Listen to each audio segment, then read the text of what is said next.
Good evening and welcome to tonight's episode of Frontline Access to Maccabi Canada. Joining us tonight is Donna Orender. Donna has done it all. Former president of the Wnba, PGA Tour executive, collegiate and pro basketball player, and a current executive of Maccabi USA. We're so excited to welcome Donna to the show.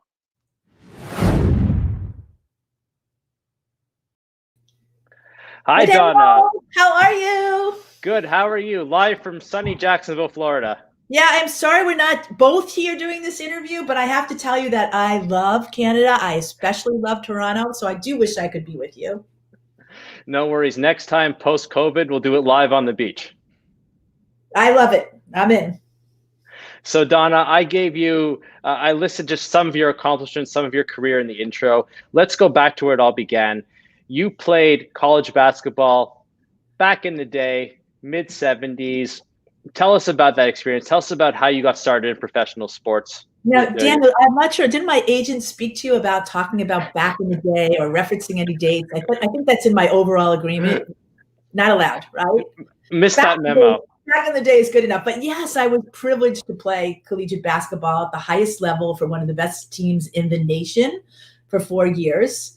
Now that's actually a professional shot. I played for the Chicago Hustle when I played in the WBL, which was the first women's pro basketball league. So I played 7 sports when I was in high school. I love sports. I still love sports. I feel like they're a vital and absolutely necessary part of our lives. There's all this brain surgery. I know we have some doctors watching. I'm hoping that Tommy's watching. That really can attest to the value of exercise and brain health and vitality as we get older. So I think I've stocked up a lot of good exercise to make sure my brain stays in gear for whatever's ahead. Definitely. When you played college ball, you played in the first ever women's college game at MSG. So what was that like? It was funny. Someone was just asking me about this the other day. It was astounding. There was, first of all, with all due respect to whatever arena you or your family may like, Madison Square Garden is the Mecca. And I said that I spoke at Duke a year or so ago, and I said that, and they all started booing because obviously in Carolina, they think they're all about basketball. They are, but they're not Madison Square Garden. And so there were over 12,000 screaming people there. I was a freshman. I was starting. I was playing against the best guard who was a senior in the country. The amount of hype, excitement, media, and really that moment when you knew you were part of history was really overwhelming. I can still feel how I felt on the layup line when I heard Helen Reddy sing, I am woman, hear me roar. Wow. It was amazing. I am so glad and fortunate to have had that experience, and then to go back there and play again, and then obviously to return there when I became the president of the WNBA. Right, I used to go all the time. Of course. Now, would you say that moment playing that game at MSG was the highlight of your collegiate career? I would say that it was certainly a highlight. I mean, we played ourselves into history in that game, and that's not something that anyone could ever take away from you.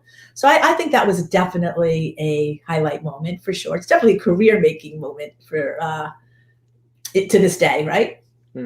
And then, of course, post-college, you mentioned that you played in the WBL, the first women's professional basketball league. What was that experience like, the transition and also playing as a pro athlete?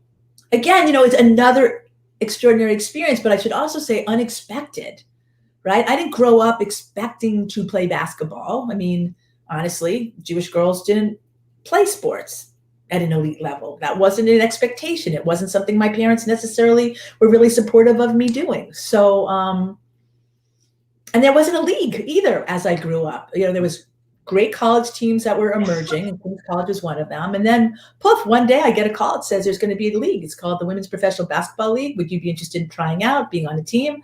I'm like, oh my God, I am so not ready to give up the game. I am so not ready. I feel like I'm just learning it. And lo and behold, I was lucky enough to play. The league lasted 3 seasons. I was one of the, I think only a dozen players that played all 3 seasons. So I'm really proud of that. And it was an amazing time. You learn what it's like to be when sports becomes a business. I got traded my first year, the end of my first year. And I was like, oh my God, I'm on the phone. They're talking about trading this. I'm like a piece of meat. I'm a commodity. It was funny. I was like, I better find, and I taped it. I have to find it. It will be so interesting to hear actually how that conversation went down. But I remember thinking, oh boy, I am not in college anymore. I loved it. And I feel to this day unique that I was able to fulfill a dream I didn't even dare to have. But I was a professional athlete. I got paid to play. And that is a unique distinction. And it gave me a lot of confidence, actually. So in a bit, we'll touch on your experience in the WNBA and the PGA Tour, but how did that life as a pro athlete shape your future career? How did that lead to you becoming an executive? Well, interestingly enough, it had everything to do with it. I mean, playing collegiate basketball really was it really started. I learned so much about being all that I could be, not only emotionally and mentally, but physically as well. And I think that carried forward to this day. It carries forward. But playing professional sports put me in an arena with lots of media people, with lots of sports people, and I realized that was something I really loved. My goal is always to be a difference maker in the world. And I was actually enrolled in graduate school for social work because social workers are difference makers. Yeah. This showed me I could be a different kind of difference maker. And so I pursued a career in media and sports. And the doors were open to me because I had just come out of playing professional basketball. That's absolutely awesome. Before we leave the realm of college basketball, I want to bring it back to today. Now, in my day, I know female college basketball as, the Pat Summits, the Gina Auriemmas, like those two powerful, figures over the sport. How has the game changed? Well, it's really interesting that at the professional level, when I got the job, one of the first people I called was Gina Auriemma. I love Coach Auriemma.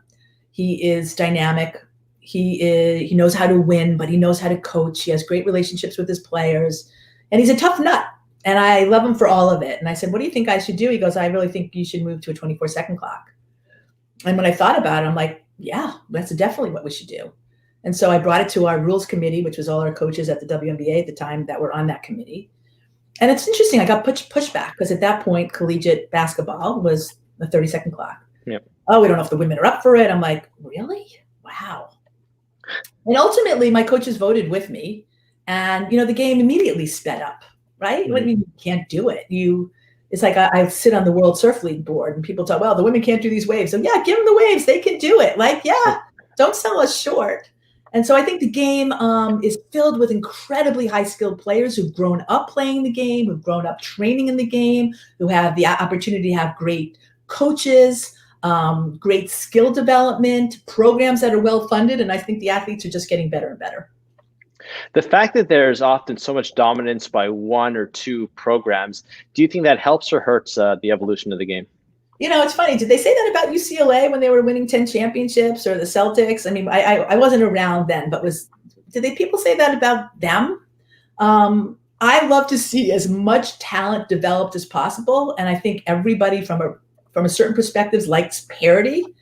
But when you have excellence, I think we should celebrate excellence. And then that sets the bar that much higher. So let's go chase it and make everybody better. And by the way, Connecticut didn't win, right? So hello. Speaking about a high bar, I'd mentioned the late Pat Summit. So talk to me about her impact on the game of basketball on the collegiate level. So, I mean, she's, just like Coach Auriemma, she's extraordinary. It's funny, when I was like 15 or so, I was invited to play in New York City, where I grew up, well, not far, against I guess it was the Olympic team. And Pat was the guard. Her name is Pat Head. And I was like, oh my God, I'm going to play against Pat Head. I couldn't believe it. I was a little baby.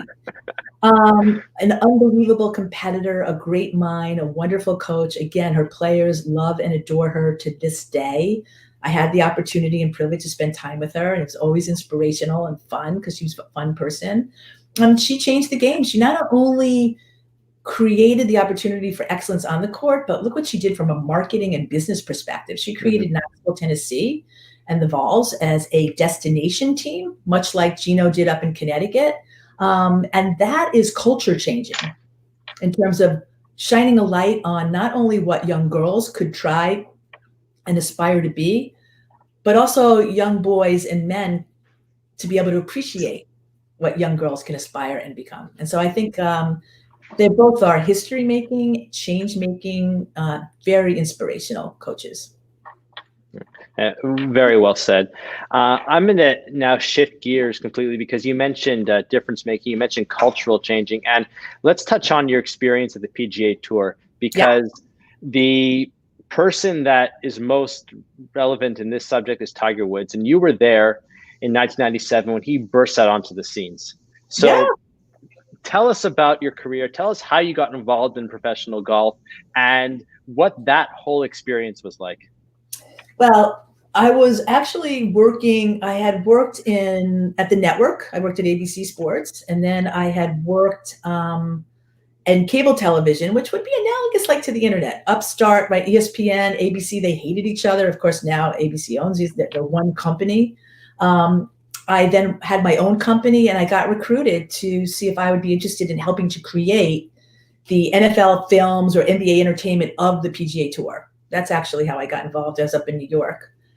And because my career was really in media, like I worked in television. And so I was intrigued.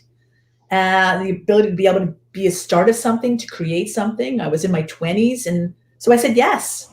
And so we started PGA Tour Productions with a retired golf professional and the former president of CBS Sports. We created inside the PGA Tour. We were 4 people in an office up in Manhattan, and that was the beginning.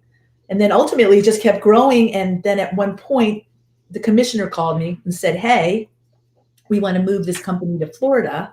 Would you be interested in coming?" And I said, "Sure, I'd be interested." And I would commute back and forth between Jacksonville and New York City. It was the perfect life. I love New York City. I love being able to go to Florida. And one thing led to another. And eventually they said, "Hey, would you like to stay here permanently?" And I said, "Well, I have a company." And they said, "Okay." I said, "Would you buy it?" And they said, "Okay."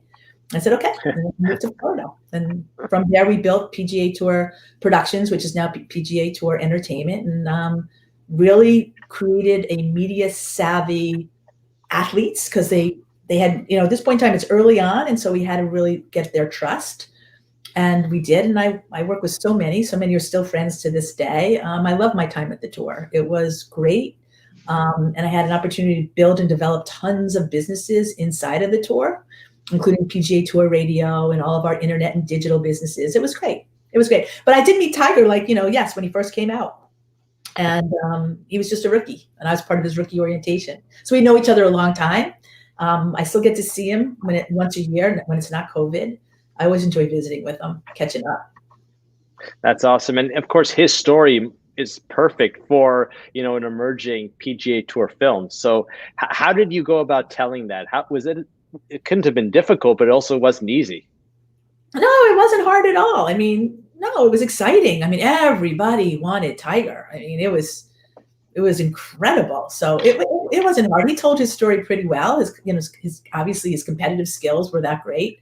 I think I was there for his first win on tour, which is in San Diego at La Costa, and it was exciting. He was an exciting player, and he was young and adorable, and focused on being excellent. I think that's one thing he's never lost focus of, is being excellent, known for his training and his regimen. Yeah, absolutely. Always. So from the PGA Tour, now we're getting to the heart of it. You were you were asked to become president of the WNBA.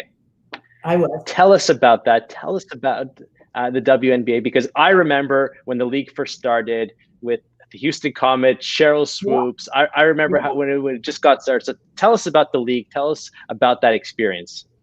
Well, I would say, I was working at the PGA Tour. Very happy there. Had great business challenges and opportunities. I lived in a beautiful place. But basketball has always truly been where my heart is. My heart is with golf. It is our family's business. And I love golf. And I do a lot in golf. But I played basketball and I loved it. And so when the opportunity came, I was like, wow, can I do this? My kids were small. I have twin sons. And could I leave Florida? My husband wasn't going to leave here. And so there's a big family issue. And ultimately I said, how could I not take this opportunity. First of all, jobs like this are few and far between. And I felt like everything that I had accomplished was because I was an athlete. I was a female athlete, and I wanted to pay it forward. So many people have been so great to me throughout my career and were willing to help me. And I said, I should take all of the knowledge I've had and the relationships I've had and try to do something that's really positive for women in sports. And I really see doing something positive for women in sports is actually a gift to anybody who loves sports and even beyond in communities because of all the goodness that it does for people. And so ultimately I said yes, which surprised all my colleagues. They couldn't believe it. They couldn't believe that I would leave negotiating $1 billion deal with Tiger Woods behind me to dialing for dollars for Diana Taurasi. But I really, I didn't look at it that way. I thought that it was a mission and it was something that I accepted and wholeheartedly went after. And I can tell you that nothing could have prepared me. And I've talked a lot about this for the bias, the prejudice, the anger, the homophobia, the sexism, the racism, all those things that really popped their head when I, walked into the offices of the WNBA. So when you walked into the offices on that first day, what was the first thing you did? What was your mission going in? Well, first I tried to catch my breath because it was such a difference. I mean, think about it. At first I said it was no big deal. I'm going from outdoors to indoors. It's small white ball to a big brown ball. It's still athletes. It was so extraordinarily different. And it wasn't like I wasn't familiar and engaged with the community of basketball. I was. But the WNBA wasn't the NBA, which people love to remind us all the time. And my first thing was really to go out and make relationships, to meet every team, go talk to every owner, talk to all of the team's leadership, meet the athletes, and find out what's really going on and what needs to be done. And so that's what I did. And what kind of feedback did you get from the owners, from the athletes? Because the league was still relatively new and it was struggling to gain traction, at least from a Canadian standpoint, struggling to gain traction in the world of professional sports. And it was about marketing. It was about sales, right? It was about brand. At that point in time, I had to move the question of, are you still going to be in business, from the first question asked to maybe the 10th. I'm happy to say we did that. It took us a while, but we did do that because people want to invest in something they feel like it's going to be around, right? And if you don't feel like you're going to be there or you have support, then, it doesn't matter how good you are. It's not going to happen. So it was a big business challenge, huge business challenge. One of the hardest jobs I've ever had, but also one of the ones I loved the most. It was pretty special. It's incredible because, as you mentioned, you were one of only a handful of presidents, commissioners of professional sports league. There are only so many, and you had the opportunity to run the league. So it's correct. And I was lucky. I came after Val Ackerman. But by the time I got there was a lot of concerns about what was going to be the future. And I wanted to make sure that there was a future. And so we dug in. We really dug in from an operation point of view, from a transformation point of view, in terms of taking a business and turning it around and giving it staying power. That's absolutely awesome. And now I know that there's a lot of other female leagues in the world. There's competition from leagues in Europe, leagues in Asia. So how would the WNBA, or how does it set itself apart from the rest of the world, the pro leagues? I don't think there's any doubt that the WNBA is the prime aspirational league in the world. A lot of our players would make a lot more money, and they still continue to do, in Europe, Russia, for a variety of reasons, even China. But at the end of the day, it was their WNBA experience and success that determined the dollars they would earn overseas. I think the new agreement has really kind of restricted and limited, or at least put some priorities on players being here. We used to have tremendous overlap problems, but I think they've really addressed that, which is that we're going to invest more in you. And so therefore we're expecting you to be more responsive to the league. And I think that's happening now. But there's no doubt that the WNBA is the A league from around the world. You know what? It's when they were playing in the bubble in Orlando, and there was I got to watch some WNBA games. It was fun. It was exciting basketball, and of course, every year. Well, this past year there wasn't a tournament, but a female college basketball is definitely not. Can't miss it every spring. No, Fantastic. it's great. It's great. So remember, even when I played in college, we used to play against, I think we played the Canadian national team. I used to have friends that played in the Canadian national team because we would play against them because we were, a really good team. But there was really good basketball in Canada, women's basketball. Speaking about younger women's basketball players, talk to us about your work with young females in the sports world, outside of the sports world, and Generation W. Yeah, sure. I mean, when I left, I think what the WNBA taught me was just how much passion I had around elevating the voices and opportunities of women and girls, and in the broader context, in a service of community, because at the end of the day, we're all in this life together. I see life as a team sport. And as such, we really need to help each other, men, women, girls, boys. We need to see each other in ways that speak to equity and equality. And so when I got back to Jacksonville, I wanted to create something that was about that. And it was called Generation W. There's Cappy Pondexter. I really loved her. I'm going to plug this in because I'm going to. And I got back and I wanted to create an entity that was all about it. So Generation W was born. We started with women and then we added girls. We call that Generation WOW. And there you go, Generation W. And then we added Generation WOW, and WOW is all about the positive and the possible for teen girls. Wrote a book, actually was up in Canada and was on a couple of shows to promote Wowsdom, the girl's guide to the positive and possible. It's funny, I did a little Zoom yesterday with a group of women lawyers, and they had just bought the book and read it. And they said, we know that you mentioned this for teen girls, but I have to say this is really good for women too. And I would say, you're right, it is. So if any of you, Hanukkah's coming up, welcome, the Girl's Guide to the Positive and the Possible. It's beautiful, it's hand painted. And really it's about the sharing of authentic stories that let us know we're not alone in the world, that we can do this thing called life. Because you say, well, if they did it, then I can do it. And, especially in the time of COVID, even in not the time of COVID, but in a need for connection, this book offers a lot of really special connections. So what's your favorite story from that book? Oh, what a good one. I have many, many, many, but I will tell you, many. It's funny. I opened up. This is a woman actually who convinced me to write the book. So I should probably say her story. I went to see a woman who was the first female provost and then university president in the state of Florida, but it could have been even the country. I'm not sure. And her name was Fran, and Fran was 100 years old. And Fran was the most positive person you'd ever want to meet. I didn't even know her, and she would send me these very positive, upbeat, encouraging letters, and I would just keep them. So one day I went to her house and sat down. I said, listen, I'd love to know more. And you just have to say hello to Fran, and she would just give you the greatest stories. And so as I'm sitting there, I said, Fran, I'm writing this book, and I would love for you to be in it. And she said that she would love to. And so I was able to put Fran in the book, ask her about who were the 3 women that were her favorite leaders, what was the most important things to her. The book came out, she was 101. I believe she passed away when she was 102. And just to be able to have the spirit of Fran, we're big believers in intergenerational connectivity that, a lot of us feel like, and I guess we all go through that when we show up in the world starts. But there's so many people around us who have so much that can offer us who want to. And so we love to build these intergenerational relationships, and having Fran in this book and her story really is really special. Oh my God, that's my sorority, by the way, in case you don't know.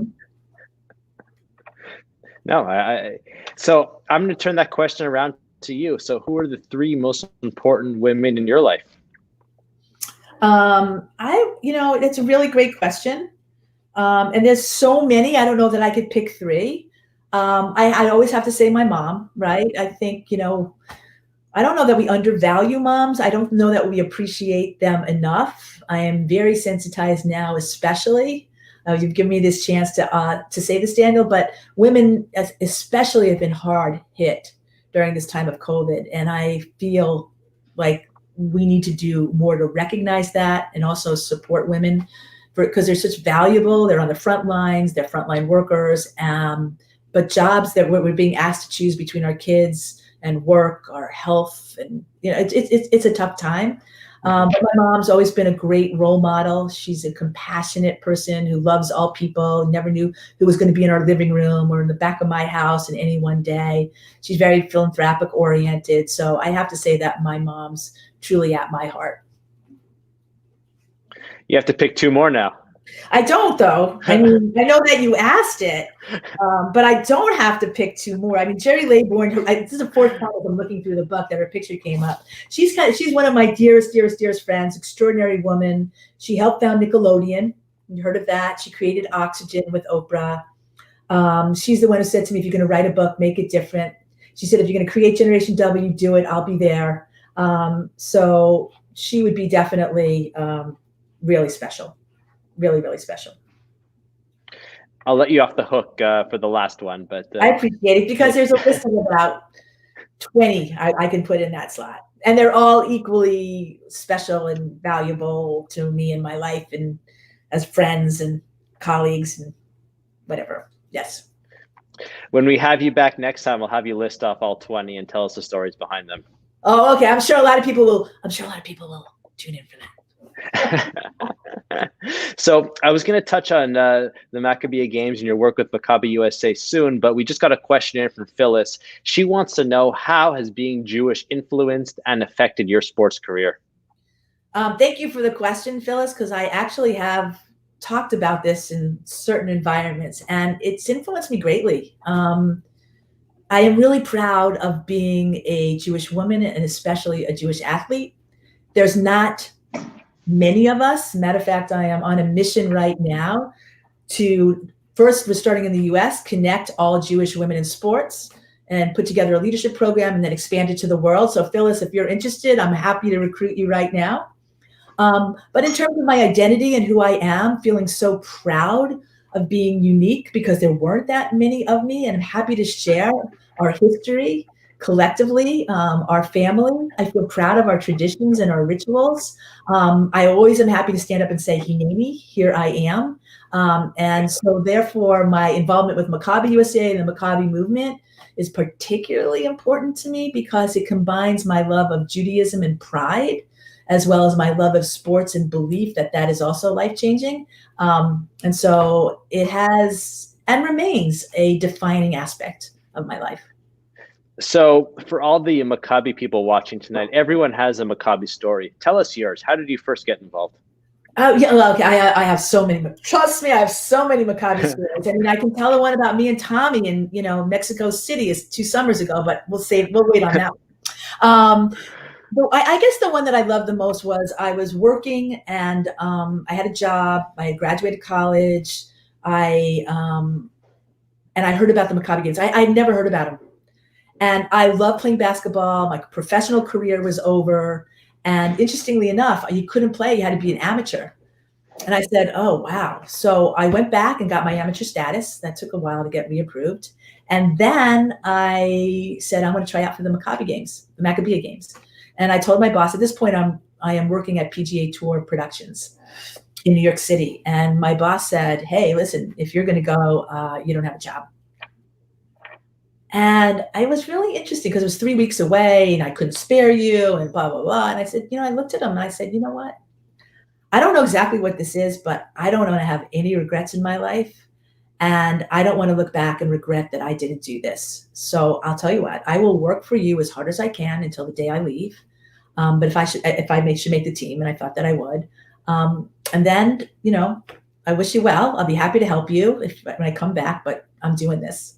Mm-hmm. And I did exactly as I did. I worked as hard as I could. I worked out every day, trying to get back in shape, went to tryouts, made the team. And the day before I left, my very nice boss, he told me that I would still have my job.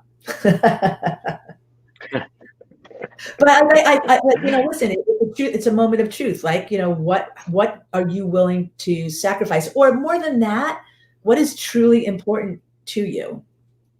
And like I said, I did not want to look back and have a regret. And now that's been 30 years of Maccabi, life and with Maccabi, wouldn't trade it for the world, really. So what do you remember from that first Maccabi experience? So we were cause celeb. the United States team in that year was a cause celeb. And we were playing. We played in the first, I think, competition or basketball game on the West Bank, believe it or not. And I remember my parents flew to Israel to watch me play, and they were driving down the road, and there were like people throwing rocks at their car or whatever. It was a little town at the time, maybe 10,000. It begins with an A, and I always seem to know it, but for Ariel. Ariel. Knows Israel. It's Ariel. I think it's 100,000 people today, and the mayor asked me to stay, and whether I would play on a team in Ariel. You know, I look back, that might be a regret that I didn't say yes. But we beat the Israeli team. Maybe we split. I think Canada was playing. I think Australia was playing, and we were going to go play for the gold medal game. And my coach finds me. God rest his soul. Howie Land had just passed away. Love that man. And he said, Donna will know. Donna will know. I'm like, oh my gosh, I just came here to play. I almost gave up my job. I don't want any drama. I just want to play basketball. It turns out that the Israeli women felt that they were being dismissed and unrespected. The men were playing in Ramat Gan Stadium. The women were playing their gold medal game in a high school. Wow. And they're boycotting. What will you do? I'm like, wow, what will we do? So we got on the bus and we started talking about it. And the truth of the matter is, if we went on the court and touched the court with our toe, we would have gotten a gold medal.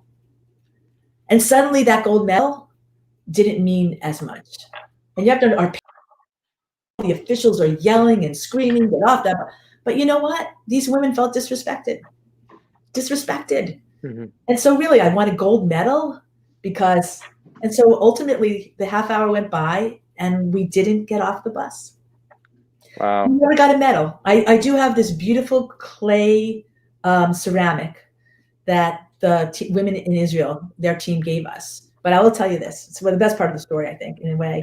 25 years later, I am sitting courtside in Madison Square Garden, right?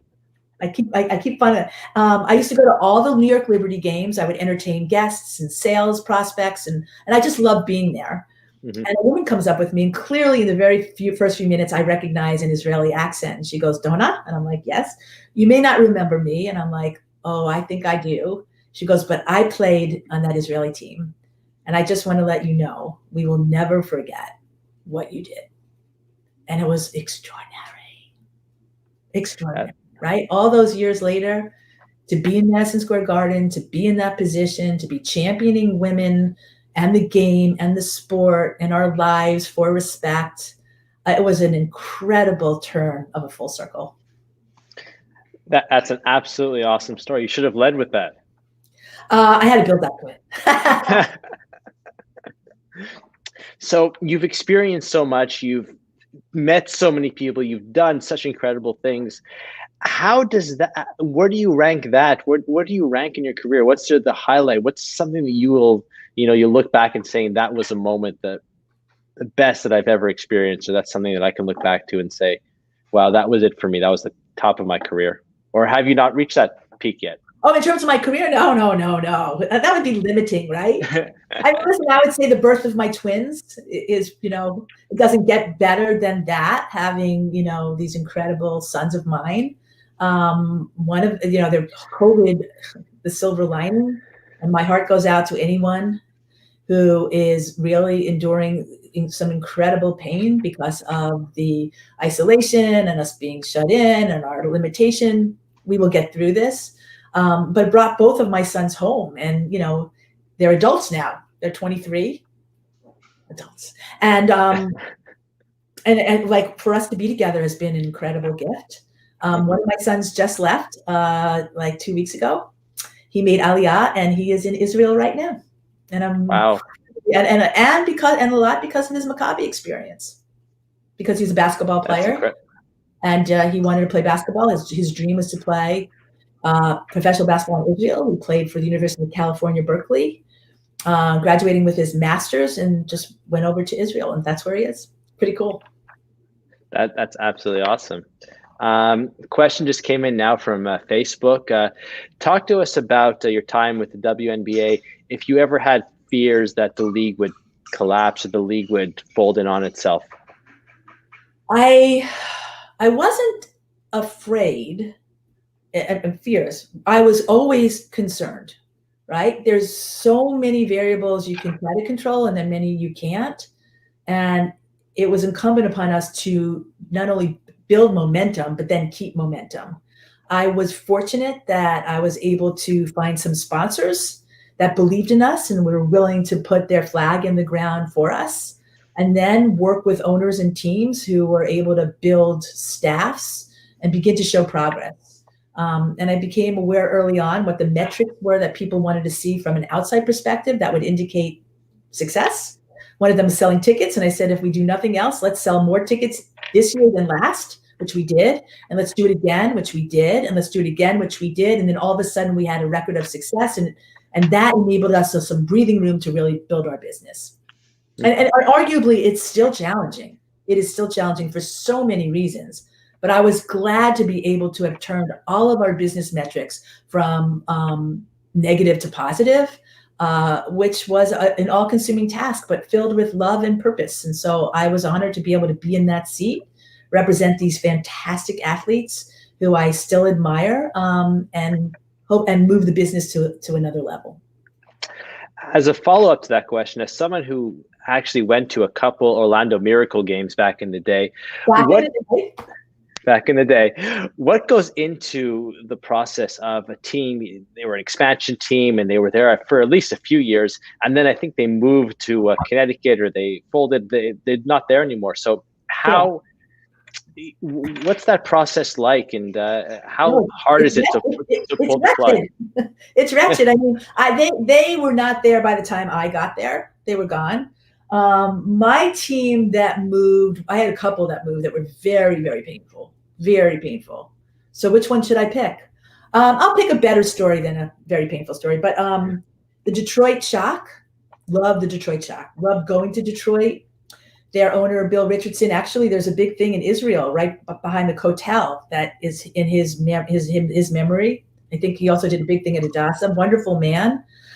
He passed away, and the board of trustees decided they didn't want the WNBA team anymore.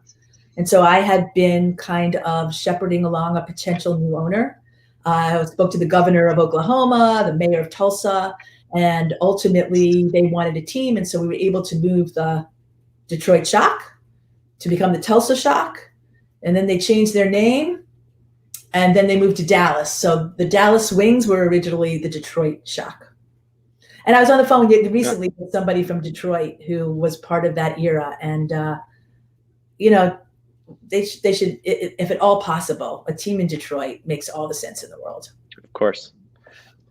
So Phyllis actually has another question. Hi, Phyllis. We're friends now. You're friends, and she's definitely going to. She's on board with whatever project you have. We got Phyllis on board. Phyllis wants to know. You mentioned that there was a lot of sexism, homophobia when you first went to the WNBA. Is it better now? And of course, another follow-up to that: have athletes done the right thing as it relates to the Black Lives Matter movement? Well, Phyllis, I'd like to know what you think, but I do think it's a lot better now. I think societally and culturally, we've opened up, right? Gay marriage is legal. And there's just more openness to people being people and not being labeled, although we could be a lot better. And when it comes to taking social issues, when you say Black Lives Matter,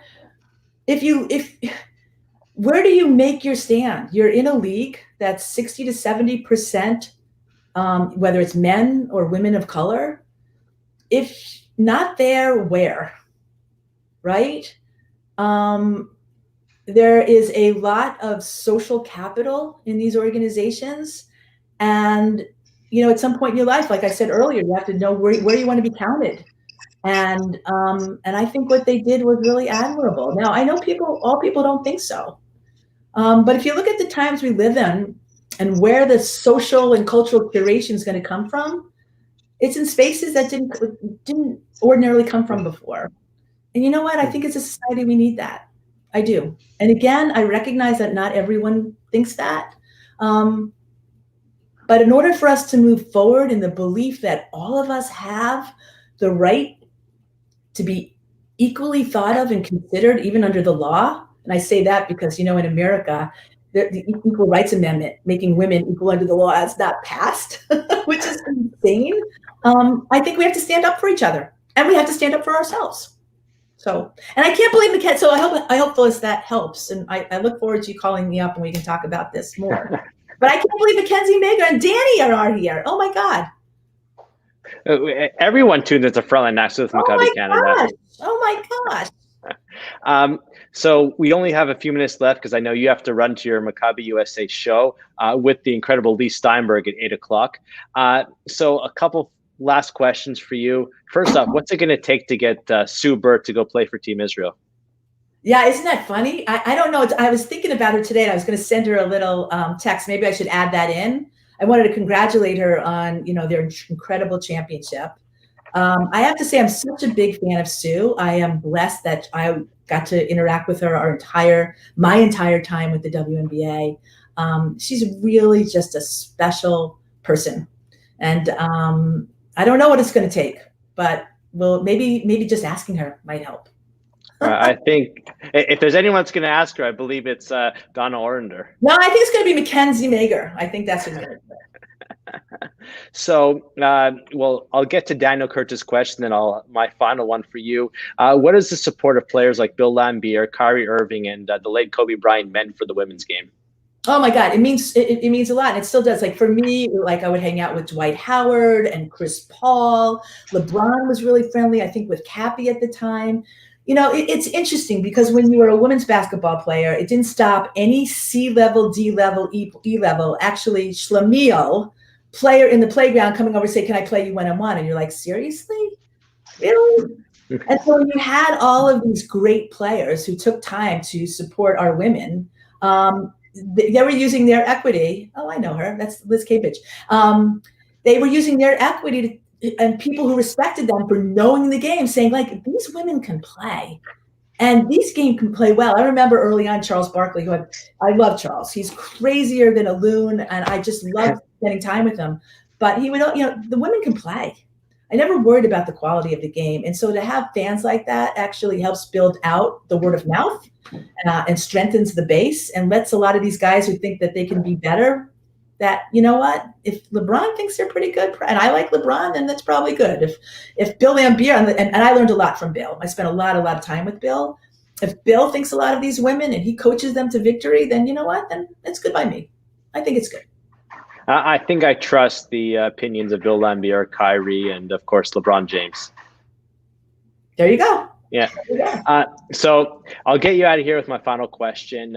Leave us with a message for younger athletes. You have a lot of young Maccabi Canada athletes watching tonight. With your career, all you've done, what can you tell them? What's your message for them? Well, first of all, I hope there's a lot of young Maccabi athletes on here from Canada. Because I have to just say that I am a fan of your organization and what you're doing up there. I think it's terrific.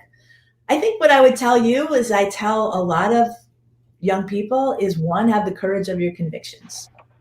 It doesn't mean you'll always be successful the first time. And you know what? Sometimes if you're not, it will make you stronger.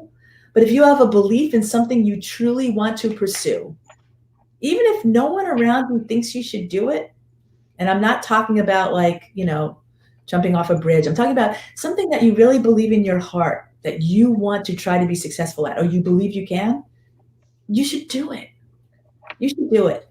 Because you know what? If you don't, like I said, remember that day I said to my boss, I don't want to look back and have a regret. No need to have regrets. The only person that needs to believe in you your whole life is you. And the younger you are, developing that skill, we talk about developing our muscles, right? Our hamstrings, we talk about our quadriceps, but developing a heart that's 10 feet tall and a brain that has resilience are the most important skills you can. So whatever you're thinking about doing, try it. And don't give up so easy. Be willing to put the work in, because that's really important as well. It doesn't come easy. Life does not come easy, but put the work in. And that would be my advice.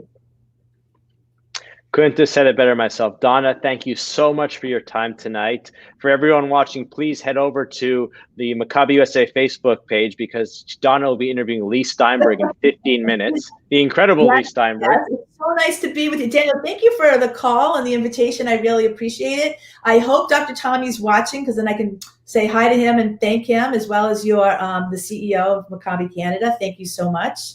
It will be a while till we're all together, but we can always visit like this till then. Definitely. I look forward to our follow-up interview on the beach. All right. I'll be there. Have a good night. Thanks so much, Donna. Thank you so much for tuning in tonight to Frontline Access with Maccabi Canada. That was the incredible Donna Orender.